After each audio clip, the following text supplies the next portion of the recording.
We're so used to ducking and diving and having the hounds nipping at our heels. Eímear Noone, an Irish conductor and composer who's worked on both movies and video games. Her music has reached over 100 million people. She has worked on film scores for directors such as Gus Van Sant and Joe Dante.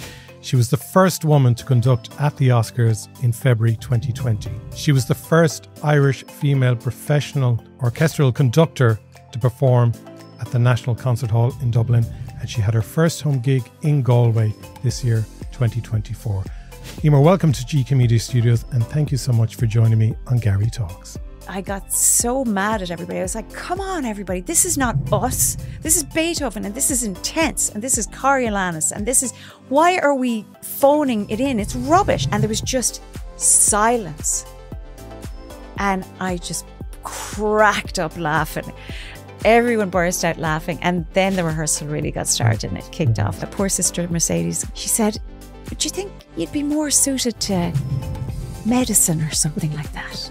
We should hook the two of them up together and let them just sort it out between them, because no one is able for them. I know. Oh my God, the two of us will end up in a counselling session, 20 years down the road talking about those two. I think. Absolutely. This is a GK Media podcast. This podcast is part of the GK Media Studios Creators Network, helping people tell their stories. Become a storyteller today and learn about our podcaster network at gkmediastudios.com. Eímear, thank you so much for coming in and chatting with me today. It's an absolute honour and privilege. You are simply an amazing woman. I was reading through all the things that you have achieved and the work you have done and accomplished. Like, you've performed practically all over the world. And the mad thing I noticed then was Eímear's actually a mom as well. Yes, I am. In the chaos of all this, you're a mother as well. Well, that's the number one job, isn't it? Yeah, that's the hardest job. It is definitely the hardest job. Especially, I have a fabulous 24-year-old stepdaughter and two loony little boys. There is definitely a big difference. And I have to say, I have to own up to the crazy genes have to be mine, because my stepdaughter is just so cool and chill, and one of my best friends as well as my stepdaughter. But the two loonies definitely, it's not just a boy energy thing. It's an Irish energy thing, I think. You live in Malibu part of the year? Well, we since COVID, actually, we sort of got willfully trapped at home during COVID. In Ireland? Yeah, because we had been in the middle of the Woolsey fires in California, which were devastating for California. And although our home didn't burn down, everything inside was completely smoke damaged and had to be thrown out.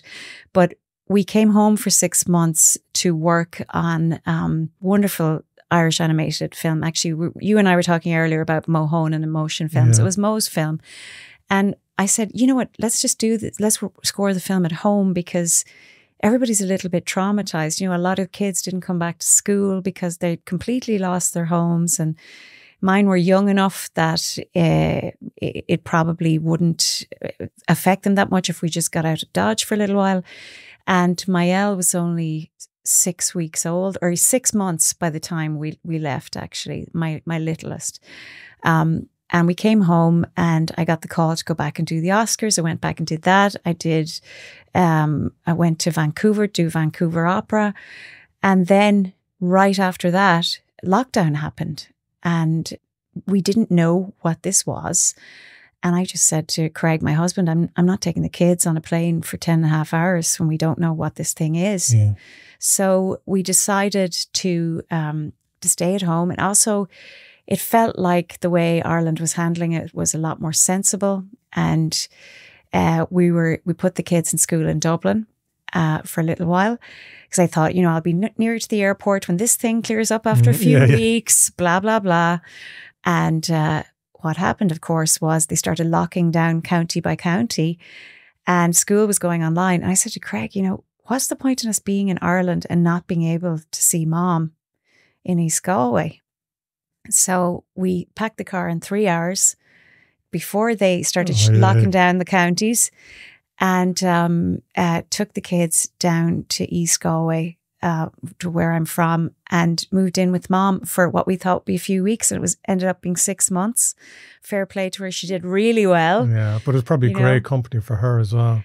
Because you couldn't do anything else, really. Well, it was great company, but when you have two people who are working from home, now all of our concerts, of course, got cancelled. I lost 2 years of performances. And financially, was that a huge scare for you? It was a huge scare for every artist.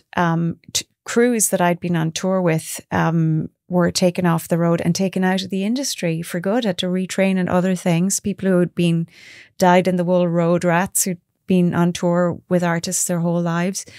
I was working with a company that created a beautiful project called the Maria Callas Hologram project, and that was completely taken out.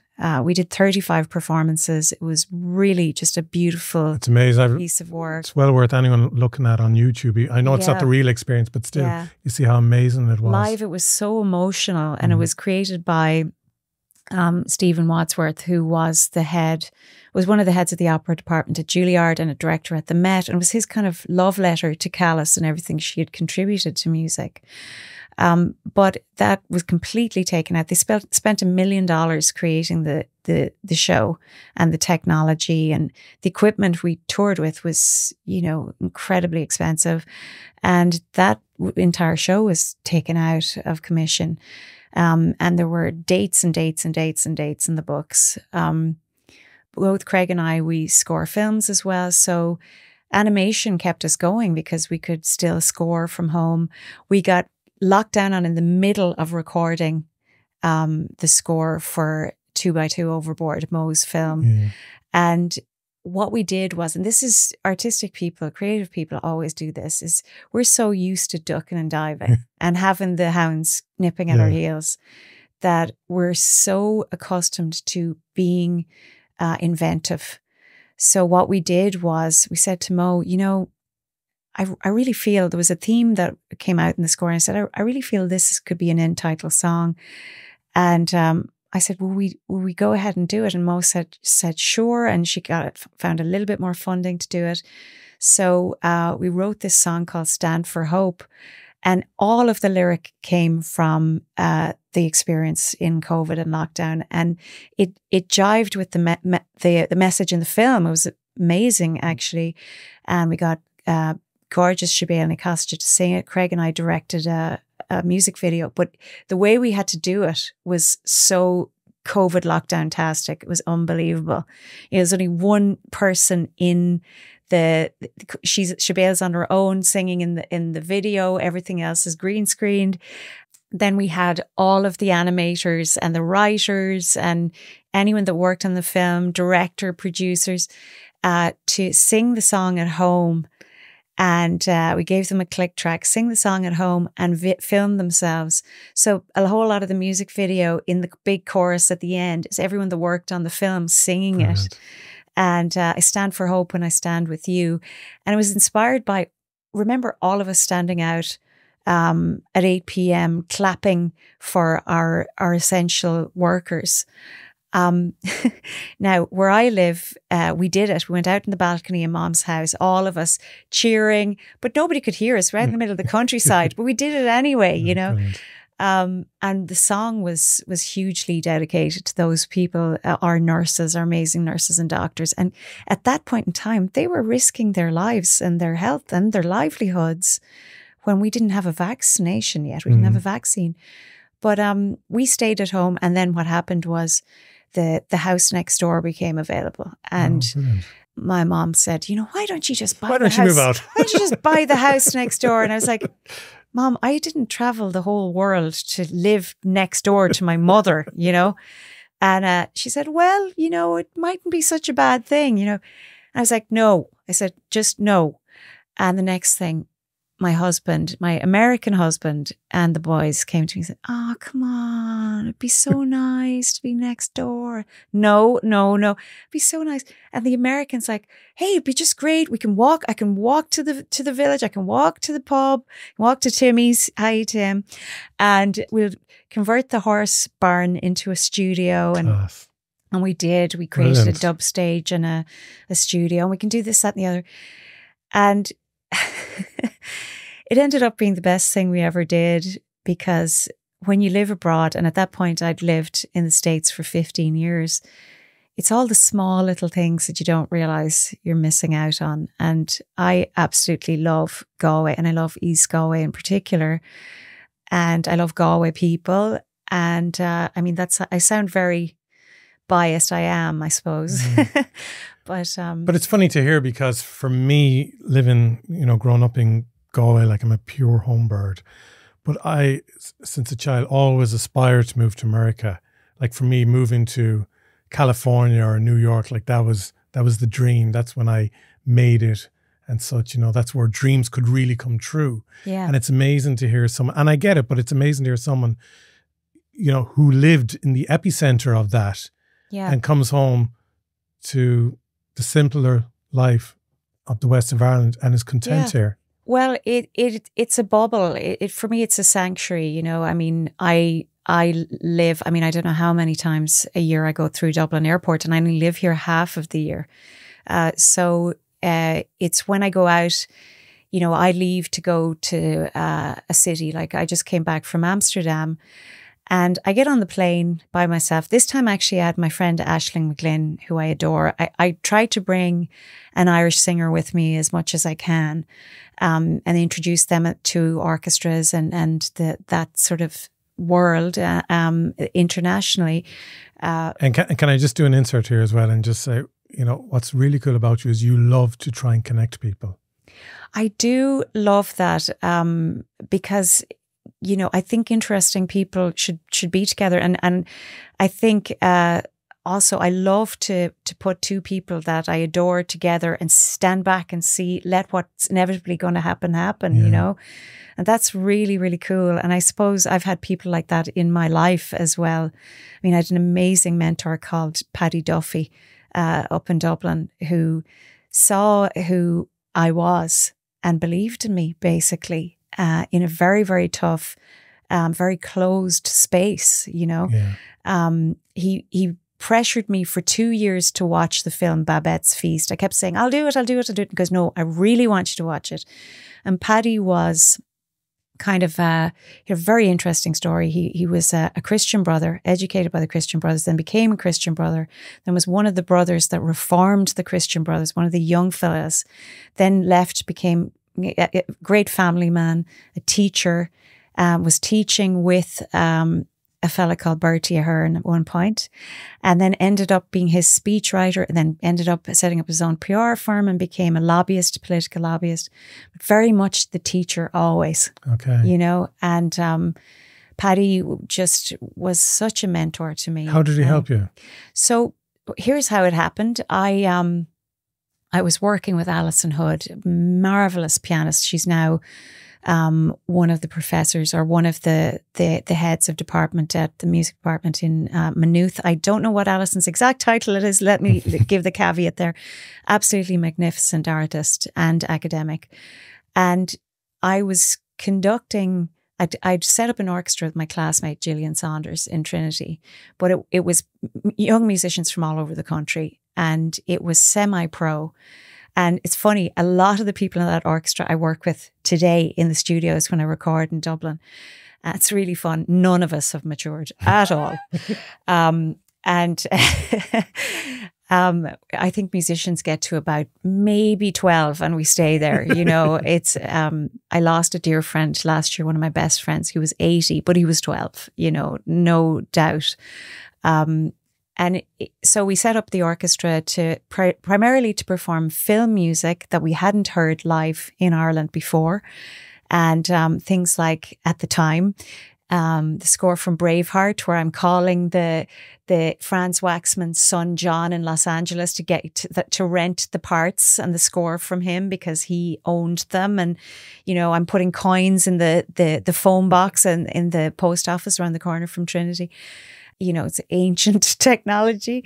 But we set up this orchestra and we were passionate about sharing classical music in a way that was unintimidating. So side by side with film scores was classical pieces that had been placed in film, that were cut into film, that in very famous places like Barbara's Adagio for strings in Platoon, and the Mozart Marriage of Figaro is everywhere, but in Educating Rita, which was shot in Trinity, and things like that. So then we eventually did a classical concert, and we did the Grieg Piano Concerto with Alison. She did a marvelous job, but I remember in the rehearsal right before the gig, Alison had mentioned to me something about, I want you to meet my friend Paddy Duffy.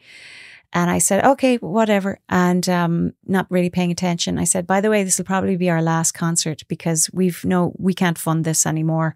You know, we've been doing it by just selling out the hall and ticket sales. But we have no sponsorship at all. None. Zero. We never did.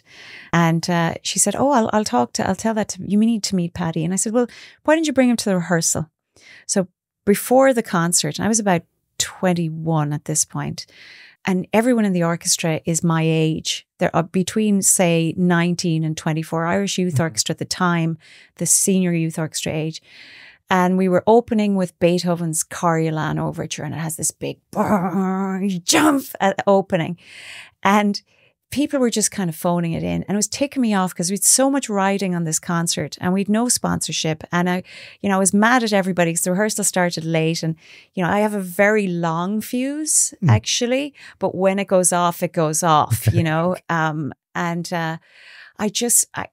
got so mad at everybody. I was like, come on, everybody. This is not us. This is Beethoven, and this is intense, and this is Coriolanus, and this is, why are we phoning it in? It's rubbish. It kicked off anyway. And then I went to start the very beginning of it and creating an atmosphere before we start. And this it's a big, sustained octaves in the strings. It's really, really dark. And I give the upbeat with the baton, and I'm really in it and really intense. And the next thing, the baton gets caught underneath the music stand, splits in two and goes flying into the violas who are right in front of me, nearly stabs someone right in front of me. And there was just silence. And I just cracked up laughing, and it was such an awkward. I find awkward silences hilarious. It's very David Brent. I just burst out laughing. Everyone burst out laughing, and then the rehearsal really got started and it kicked off. It was great because I knew, and I everybody in front of me was someone I knew and really liked, but conducting, telling your boss and your friends around when you're that age is next to impossible, So how did Paddy Duffy help then? So Paddy was at the rehearsal. I'd forgotten he was there, because when you're in concert mode, your head is, you're on a one track mind. And he came up to me after the rehearsal, and I still had the piece of a baton in my hand, and Alison goes, Eímear, this is Paddy Duffy. And I said, oh, hello, pleased to meet you. And he goes, can I have that? And I said, what? Can I have that? And he was pointing to the piece of baton. And I said, okay, sure. He took it and he just popped it into his breast pocket. And we were friends from then till he passed away a couple of years ago. Oh, and he was my guiding light. He was my mentor. He was my sounding board. He introduced me to people. He helped me get funding for the orchestra, ran it for 5 years, and then moved, when it had when I found myself doing more administration than music, I realized it was time to move on. And our funding structure changed. And I just said, you know what, it's time for me to go. And I got a job working with as an orchestrator in Los Angeles. So I left, but I had gotten the most incredible education in every job in an orchestra, literally from doing ear takedown by ear of the music, photocopying, copying the parts by hand at the time. I didn't even have the software to do it. Putting out the chairs. Where does everybody sit? I need to know exactly where everybody sits because I'm the one putting out the chairs. I need to know exactly how much bow room they need and how much space they need. And, I'm helping. We did a rehearsal. Actually, this ended up in the newspapers, and it ended up as the basis for an episode of a show I helped on a little bit called Mozart in the Jungle. It was an Amazon Prime TV show with Gabriel Garcia Bernal playing conductor in it. But I remember rehearsal space was expensive, and they whoever was in charge of outreach for Mountjoy Jail was a friend of Gillian's dad, my friend Gillo, who I set up the orchestra with. So they invited us into the prison to rehearse, and we were doing a concert of film scores and classical music. And we were so large. I think it was 65 in the orchestra, which is kind of midway between a concert orchestra and a symphony orchestra. And we had a big choir as well. And they fed us. It was great. And they gave us rehearsal space. But they brought a whole lot of the inmates in and put them on the stage in tiered seating on the stage. And we were all side on with them. So on the floor of the auditorium, we were, you know, sideways facing the wall, and they were looking down from the stage. Yeah. And they were heckling us. And I expected this, you know, I have 3 brothers. I was expecting a bit of heckling. And but I had to get everything rehearsed in time. We have very little rehearsal time. People don't realize concerts are put together in 3 days, 4 days max. And oftentimes when I do the Royal Albert Hall with the Royal Phil, we have 3 hours, you know, and that's it. It's a 2-hour program, you know. So anyway, we're there, and one of the guys gets really into heckling us, and I'm fed up. Yeah. So I walked up. I was ticked off. I was genuinely, I need to get this music rehearsed and done, or it's not going to be on the concert tomorrow. So I go up with my baton in my hand, and I'm shaking it at him. And all the inmates are going, "Oh, John, you're in trouble now, you know." And he starts making all these over-the-top conducting gestures at me. I looked at him and I went, no, you don't understand. And I have the baton in my hand. I remember it was this Austrian guy leading the orchestra. He was the first in the strings. And I turned the stick around and I handed it to him like a weapon. Jeez, what was I thinking? And he starts, you know, flailing it around and showing off and everything. And I was like, no, don't understand, mate. And they couldn't hear me because they're all shouting. And I pointed towards the podium, a big sort of elaborate gesture with my left arm, pointed towards the podium. He went white. And all of the others like, "Go on, John, yay, yay." I think his name was John, I can't remember. But like, "Go on, yeah, go do it. So I kind of marched behind him. It was like I'm hearing Berlioz's march to the scaffold in my head, walking him up to the podium. I put him on the podium and he goes, oh my God. And I said, just do. So I remember it was Mozart, the Marriage of Figaro overture. And I knew if I started it, it would keep going. You know, no matter what he did, it would keep going. So he put him on the podium and I started the orchestra behind him. And then I stood back and folded my arms. And he started off very, very tentatively. And they keep going, you know. Yeah. But if you saw the way the concertmaster, the first violinist, looked at me, the guy from Austria, like I had lost my freaking mind. And the principal cellist, she was like cheering me on and he was aghast. But your man conducted anyway, and he finished the piece and he started to get more elaborate and more over the top as it went on. He turns around at the end of it and he goes, "Thank you very much." And of course, all the inmates were just losing their marbles, cheering for him, standing ovation and all around. But after that, I had my rehearsal back. There wasn't a peep out of anyone, you know, and we got to finish everything. But I have vivid memories, and I thought I'd dreamt half of this. But my best mate is a journalist, Derval MacDonald, since we were, I think, Freshers Week in Trinity. And I remember telling her the story and she's like, "Oh my God, you mad idiot. Do you mind if I write a piece on it for," I think it was the Indo or it was Sunday Times or something.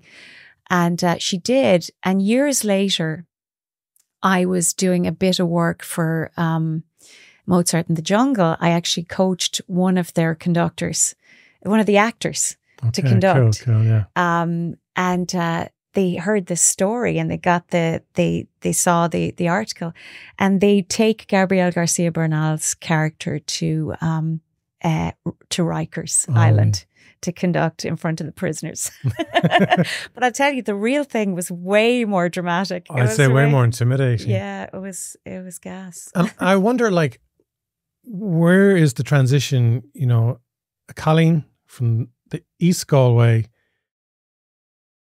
that becomes a conductor and a composer? Like, I can see someone playing their guitar in their bedroom and wanting to be on stage, playing electric guitar, you know, playing the drums.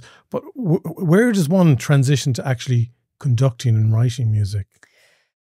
You know, that's actually a hard one to answer, because that's what I chose straight off the bat. Like, from very young, I think I was 7 or 8 years of age, where I went, that's what I'm going to do. It wasn't I've been playing for years and years now, maybe I'll try out conducting or composing. It was not that at all. So what was the first thing that you saw or heard that made you say that? I was about 7 years of age, and Dad actually, he loved music and musicians, but he wasn't a musician. He saw that I was really interested, but I remember him calling me to have a look at this man conducting, and it was a Viennese orchestra. I think it was an Austrian orchestra, and this man with big white curly hair and tails and the works. And I watched it, and was this on telly or in person? It was on telly. Okay. I was so fascinated. Oh no, I didn't see an orchestra in person until I was playing in one. Oh wow. Yeah. And I was the goosebumps I was feeling, and just the passion I was observing from the players and from the conductor. And I went, oh, I'll do that. Wow. You know, that's what I want to do.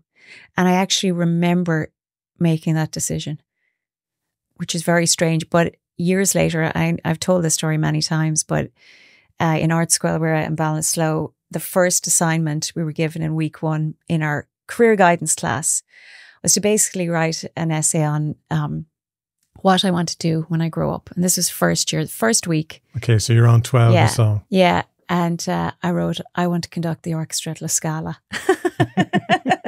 And I found that copybook. Actually, it's not something I dreamt. Yeah. And poor sister Mercedes, gorgeous lady.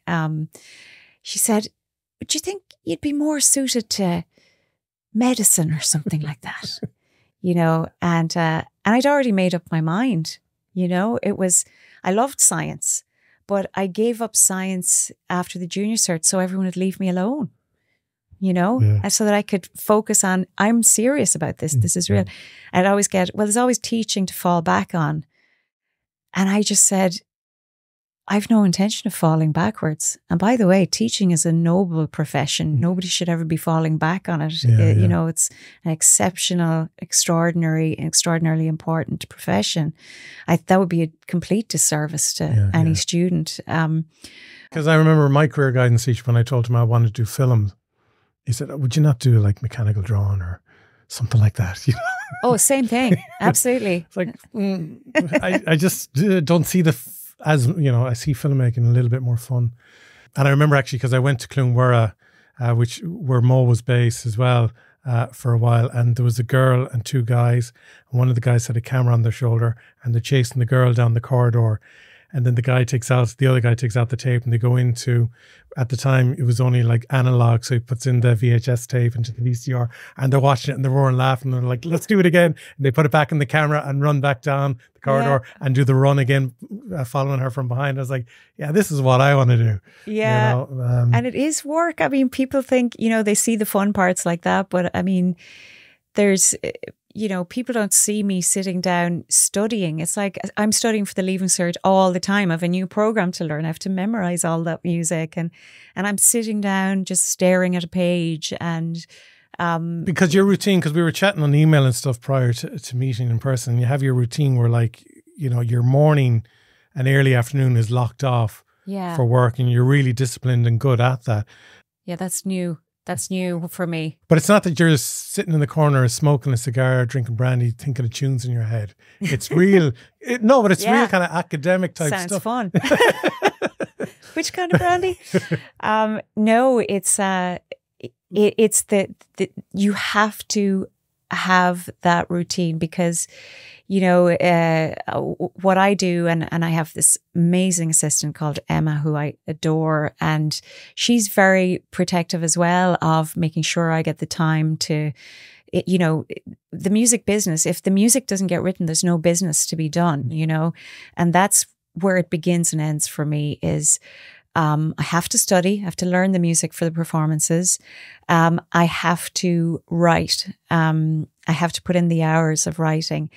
And sometimes the writing is in the editing. Sometimes you get the inspiration, and I love that because it moves really, really fast.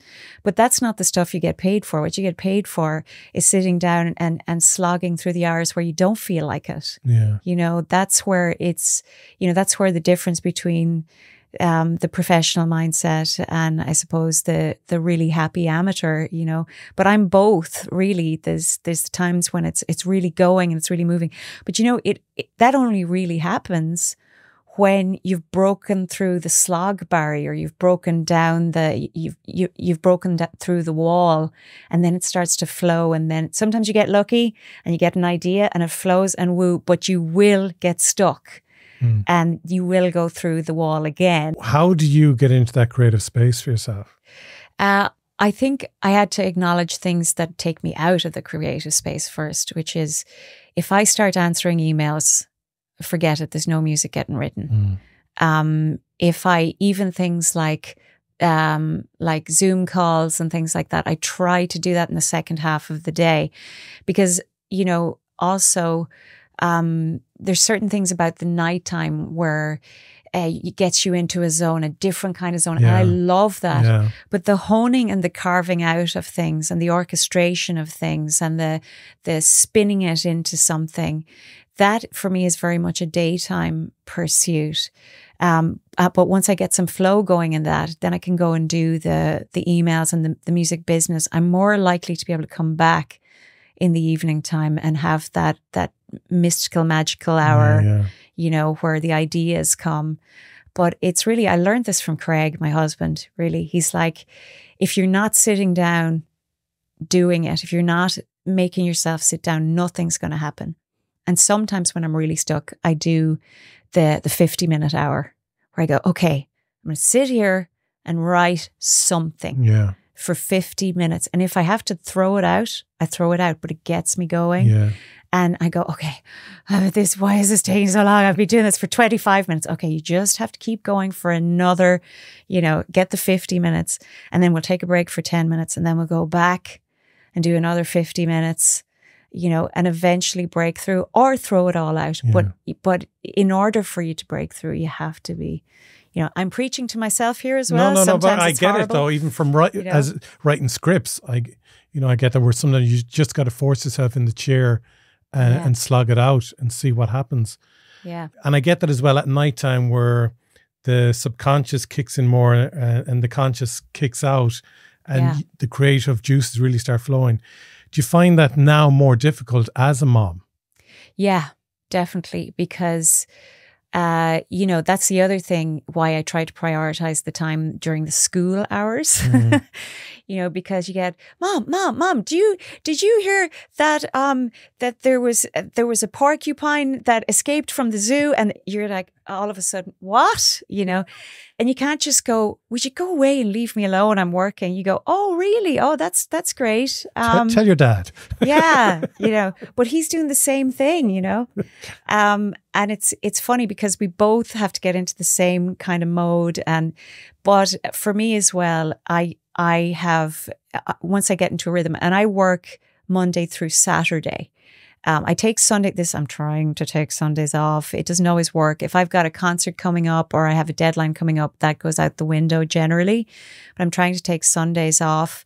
But what I've been doing is working less Monday through Saturday so that when the kids are finished school, that I can work on school stuff. Yeah, and present with them. Yeah, and piano lessons and, you know, and So are you hoping now that they learn your love and passion for music as well? Well, I know Eliam, who's 10, loves his music, but like that, he needs to be made to sit down. And some people say, if you need to make them sit down, that, you know, if you're a little bit sort of ADHD, it doesn't work that way. When I make him sit down and he achieves something, he's so thrilled with himself and he loves it then. And then he'll go and do a bit extra and he'll enjoy himself. But I think our brain is one that is very uncomfortable with sitting down.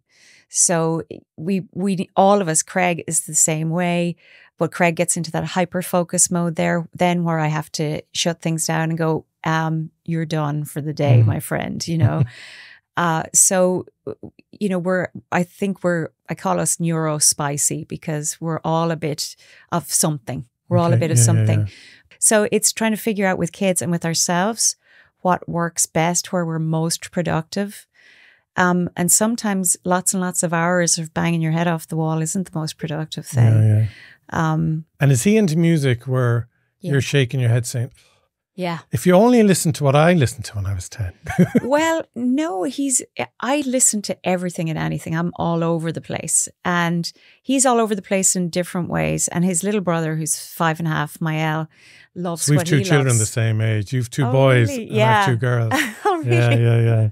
Well, they're fun. And I'd say girls now are much easier than my loonies. Well, I've said it before on this podcast. The 10-year-old is so much easier than the 5-year-old. Last night, our lovely 5-year-old daughter told us, why did God leave me with this family? I hate this family. And she went upstairs in a tantrum. Thank you for telling me that, because I've heard similar. Absolutely. And don't you feel amazing when your child is saying that about you? Yeah. It's the second one, right? Yeah. It's dark. Yeah, it's dark. Yeah. And my son told me I was an abomination.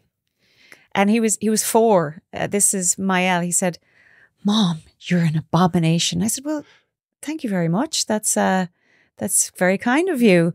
And you know, he loves words. Actually, Mael loves words, and he comes out with the most, and he uses them in a sharp way. And he goes, he said to me one day, he goes, "How can you do this to me? How can you be so calculating?" I was like, "Excuse me, you're 5, you know?" And this is the best one. He goes, he said to me, "That's emotional blackmail." Because I said, "Oh no, please, just take a photo for me, please. It'll make me so happy." "So what you mean is you'll be really unhappy if I don't do it?" I said, "No, not really like that. But so you're going to make me do it or else you're going to be unhappy." And I said, "Well, not quite, but yeah, it'd be really great. I'd be really happy if you did." That is what we call emotional blackmail. It's like, oh my God, you're actually not wrong. But okay, I'm never going to do we that should again. hook the 2 of them up together and let them just sort it out between them, because no one is able for them. I know. Yeah. Oh my God, the 2 of us will end up in a counselling session, 20 years down the road talking about those 2, I think. Absolutely. Because it's like, you know, we don't have, we have a pretty light life. We create and we have fun and you know, we've a wonderful team, I have to say. I love the people that we work with, and they just are pure positivity. And we interact every single day, and I adore them, and we get a lot done, and that's a hugely important part of our lives. When you write a note, like a musical note on a piece of paper, do you know what that sounds like? Yeah. That's cool. Yeah.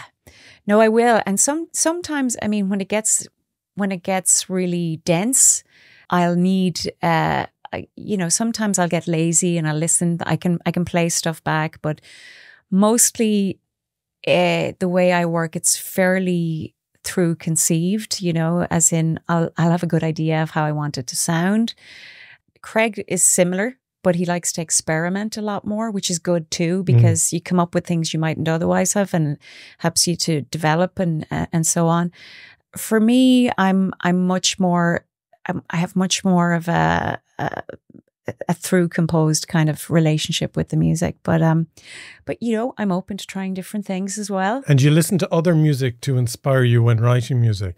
I listen to tons of stuff, and at the moment, I have you know, I'm lucky. I have a couple of Gen Zers that work with me who I adore. And just say Sigma and that you're a slay queen to them. Yeah, slay queen. Yeah, I have, besides my stepdaughter Maddie, who's a writer. She's fantastic. She's such a good influence on me as well. You know, it's the other thing is I have a fantastic assistant, and we have a wonderful young composer that we've brought on board that we're coaching and training, and she's absolutely fabulous. And you know, we don't have time to really do this on a big formal basis, but we can take one person at a time and share what we've learned and do that on a very, you know, vocational basis, because people did it for us along the way, you know, and it's very, very important.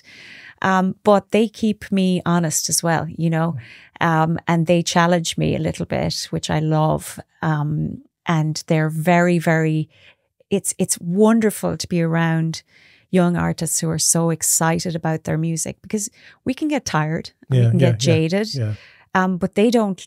It'd be such a disservice to them to be that way or become that way, because you have these excited young artists who want to create and want to be part of the business. And, you know, Craig and I are very much about making sure that our young artists are learning the business aspect as well as the creative.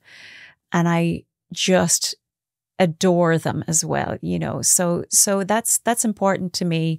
That was a big thing for me when I came out of film school. I might have known how to turn on a camera, hit record, but I had no idea how to run a business. Yeah. And it's so important, if you want to make a living in the creative arts, that you actually know how to operate as a business as well. Absolutely. Now, I'm at this stage, I'm really lucky in that I have a great team around me. Most of our team are London based, and they're fabulous. And then we have our East Galway based version as well. But it takes a long time to get to that place, and to get to a place where you can really create without too much of the business side of things. Yeah, 100%. But always, I mean, for me as well, it's about the entrepreneurial side of doing this. This is part of our every year. We do something that's our project. Brilliant. And that's just like we were talking, you and I, earlier on. There always has to be an aspect of entrepreneurialism, even if it's, you know, some of those things will go and become special and will work, and some of them won't, or they might years down the line get rediscovered or rehashed or re-somethinged.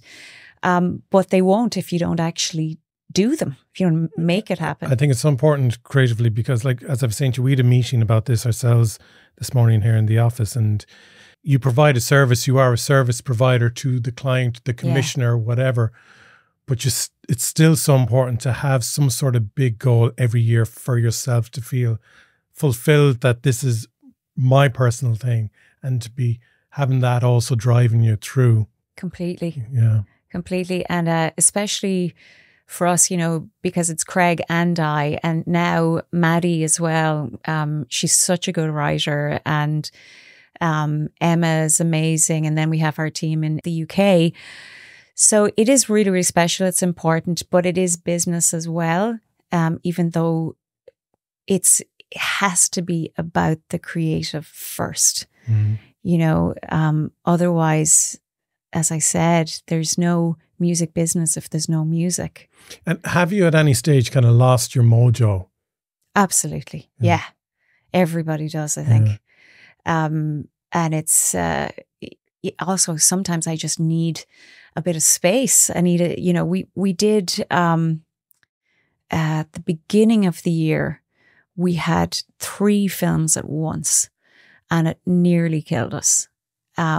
And when you have, I mean, we had some amazing people and then really, really challenging people as well for different projects. And, you know, some of the projects were hard work, but good work. And some were, you know, situations where people made the work so much harder than it needed to be by not knowing what they wanted. Okay. You know, yes. and that you're doing 9, 10 versions of the same piece of music because they don't know what they want. Yeah. Because they don't know music. Whereas there were, other projects we did where, someone like Mo really knows her music and really knows her creative, and we worked hard. When you do a score that's an animated feature film, it's a lot of music, it's a lot of notes, and it's a lot of time, and it's wonderful, absolutely fantastic. But I remember a situation where we were doing so much for another project where they really didn't know what they wanted. Yeah. And, you get really exhausted. Yeah. It gets done, it gets finished, but it's exhausting. And then you get a bit of burnout. Now, so what kind of takes you out of that? Like what kind of reinvigorates you again? Is you just got to go off to Connemara for a nice weekend or? Well, we did take a little bit of a time out. When we live in the States, we live on a lake. Nice. We're only 35 minutes from Hollywood, but we're on a lake, and the kids go to school in Malibu.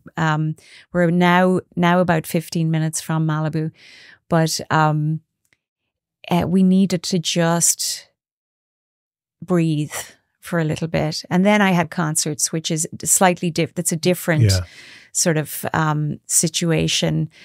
And, that always gives me a lift as well when I have a concert with an orchestra and the music is different and the audience is, you really, really have to own it.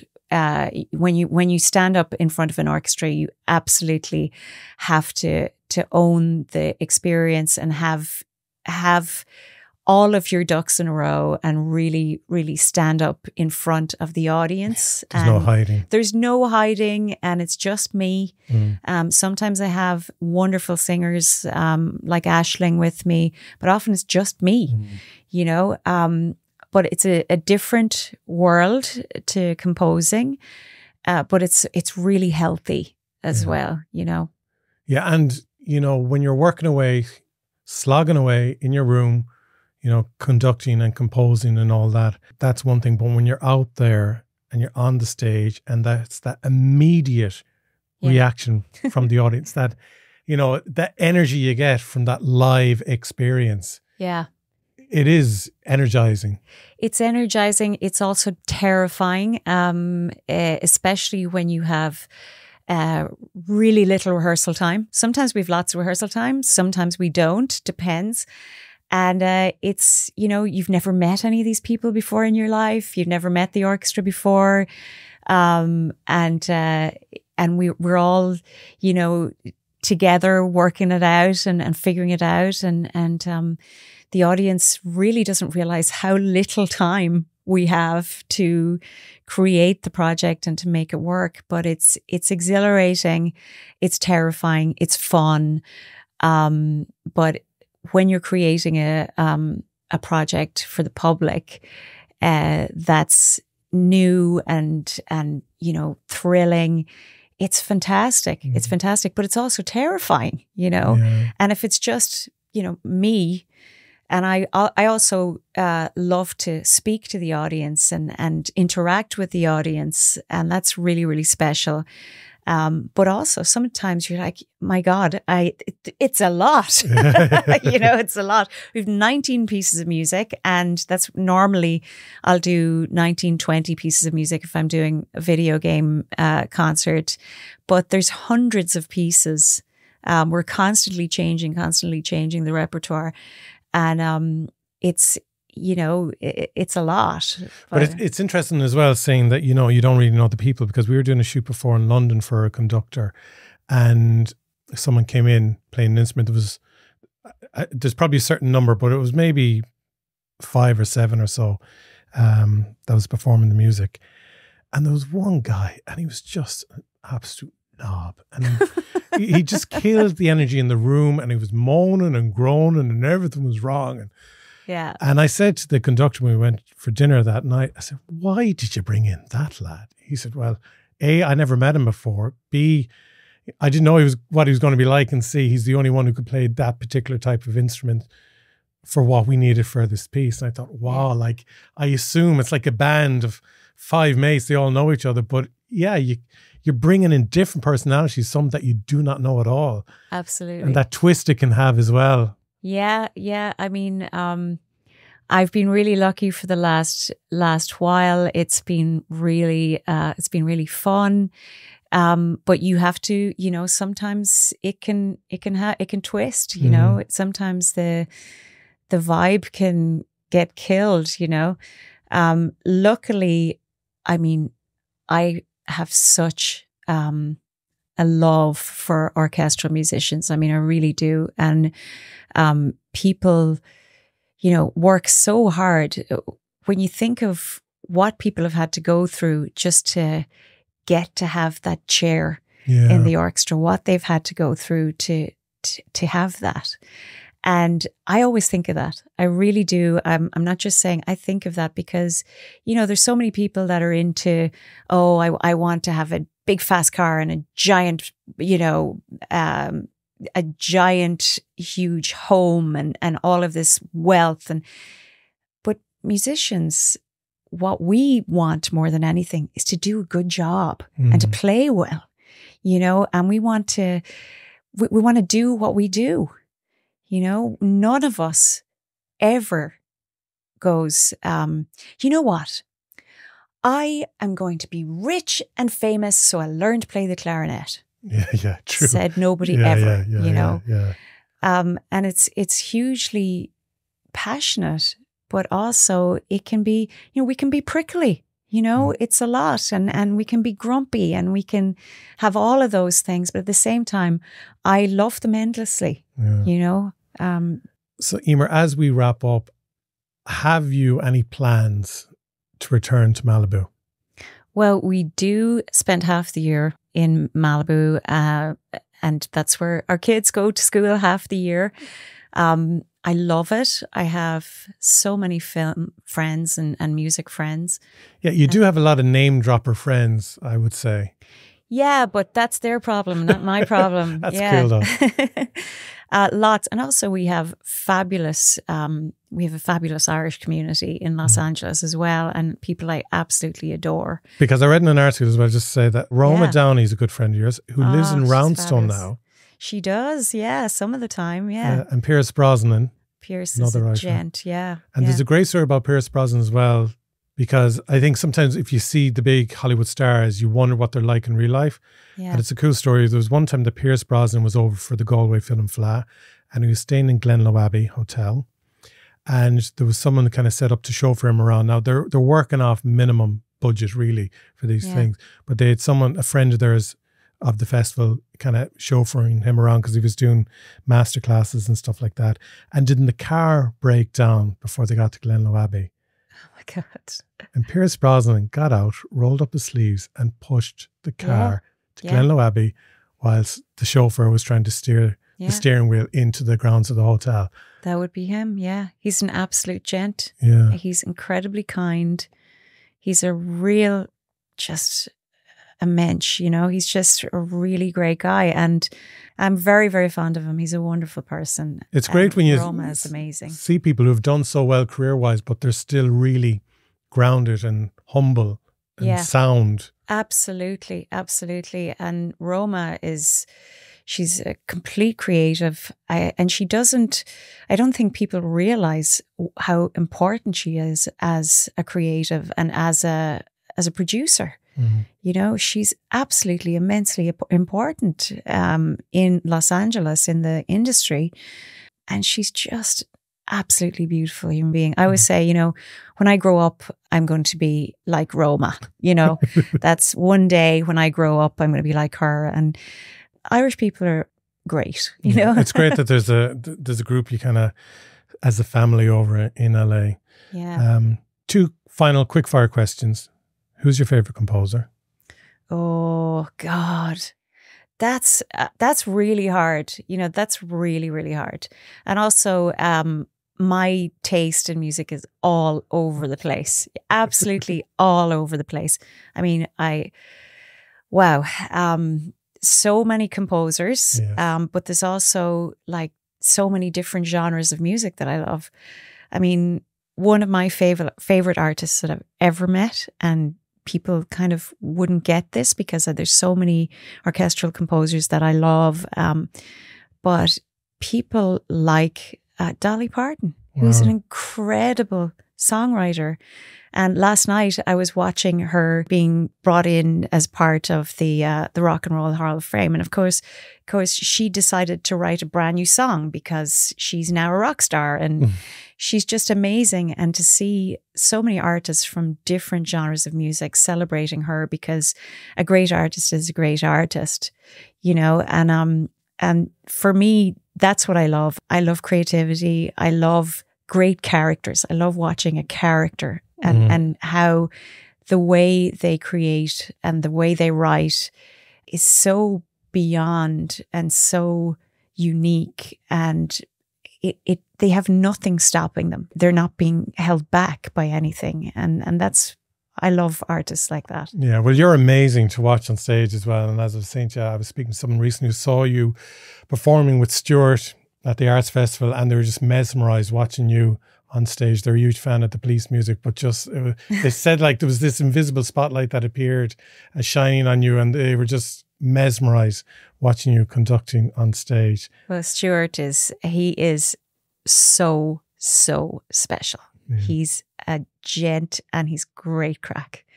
Final question. What is the big goal in Eímear? That's a great question. Well, Craig and I are starting to create our own films and our own projects. Super. There's lots and lots of concerts coming up, and there's some pieces that are, some commissions that are fun, that'll be purely brand new pieces of music for different orchestras around the world, and I'm excited about that. But Craig and I want to bring some of our own ideas to life, and we're really, really lucky because we've gotten great support from Screen Ireland. Super. And I just, you know, we've seen what it's like when we're in the States and we don't have something like Screen Ireland, which is an amazing organization. We're very, very lucky, and you know, hopefully we'll do our best. And we won't let them down, hopefully, and we'll create something that's fun and hopefully that we can contribute something that's world class. That's what Irish people do, I guess. Well, that's what you have been consistently doing for years. Thank you so much for coming on the show, chatting to me today. Thanks so much.